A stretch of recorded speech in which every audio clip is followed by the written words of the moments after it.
Delicious. Kids under 16 in Australia should have access to social media. You probably heard about the Australian government's plan to ban children from social media platforms, including X, TikTok, Facebook, Reddit, Instagram, until their 16th birthday.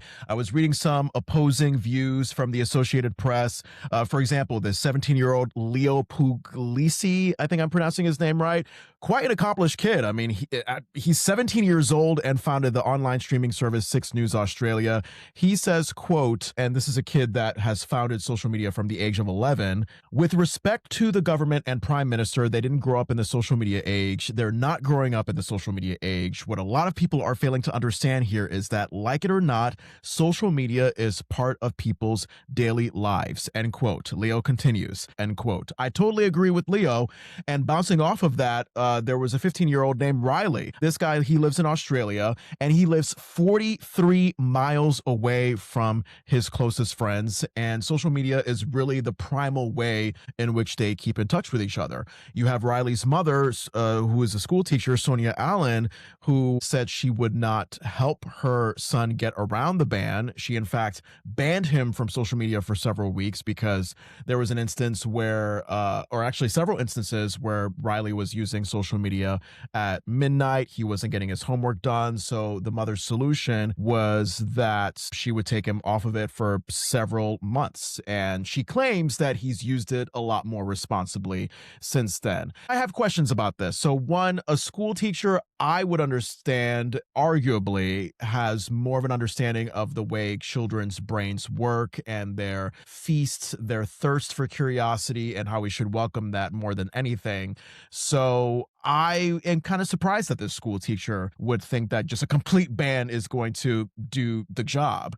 And she claims that Riley has been more responsible since then, but she doesn't know that because kids can find a more private way to get around the banning or the grounding of it all. Would that work for other children the way it has claimed to work for Riley, according to Sonia? Who the hell knows? Riley himself, he suggested a 10 p.m. enforced social media curfew for young children to prevent them from losing sleep. He doesn't agree with this Australian social media ban. I think it's a possibility. It's an idea that could work. It kind of reminds me that you should listen to children. They can have really good ideas. Children obviously need a lot more sleep than adults, probably 8, 9, 10, 12 hours worth. Maybe if you have social media accessible to children under 16 during the day, and then there is a hard line on technology that blocks them off at 10 p.m. so that they can go to sleep, get the healthy beauty sleep that they need, it could possibly work. No guarantees. It could possibly work.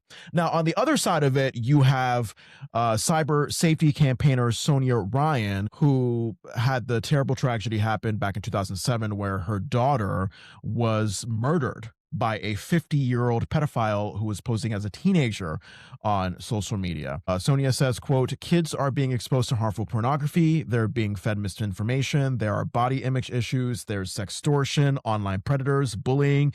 There are so many different harms for them to try and manage, and kids just don't have the skills or the life experience to be able to manage those well, end quote. So I totally understand Sonia, where she's coming from. That has got to be a terribly traumatic situation. I can't imagine. I don't have a daughter.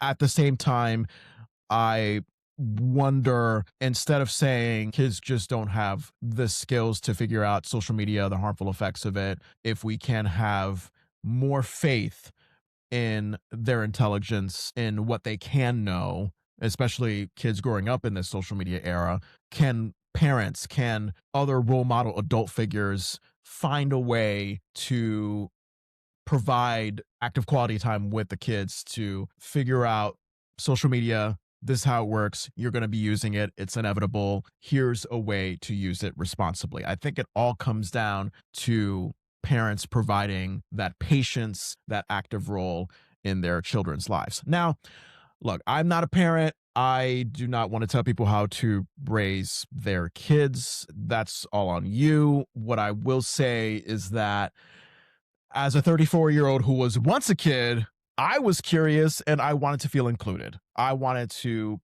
have a community to belong to. And that curiosity, that hunger to feel included, to feel a part of a community is going to be greater than any parent telling me, no, you can't do this. No, it's wrong. Because guess what?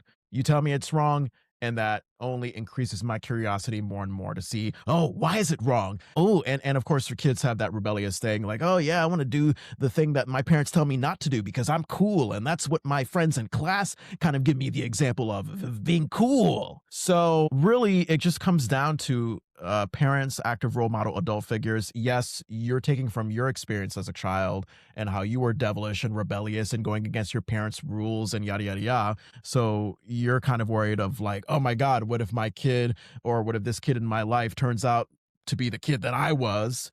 I get that.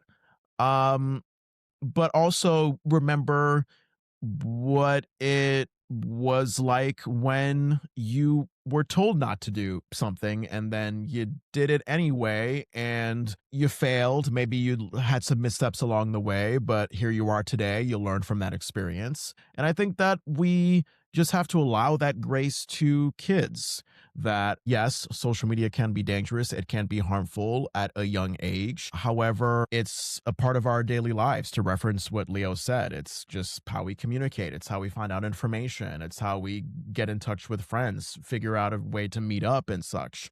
So how can we acknowledge that this is a part of our life and also make sure that we're using it to a degree where we're not hurting ourselves and we're not hurting others?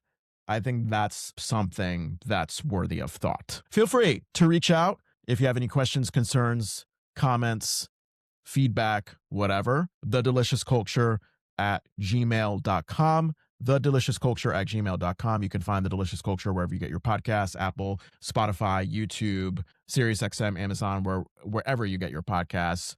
We're on social media at The Delicious Culture, TikTok, Instagram, YouTube. Follow us, subscribe. You can find me on TikTok at Jon Francois Presents. Let deliciousness ring.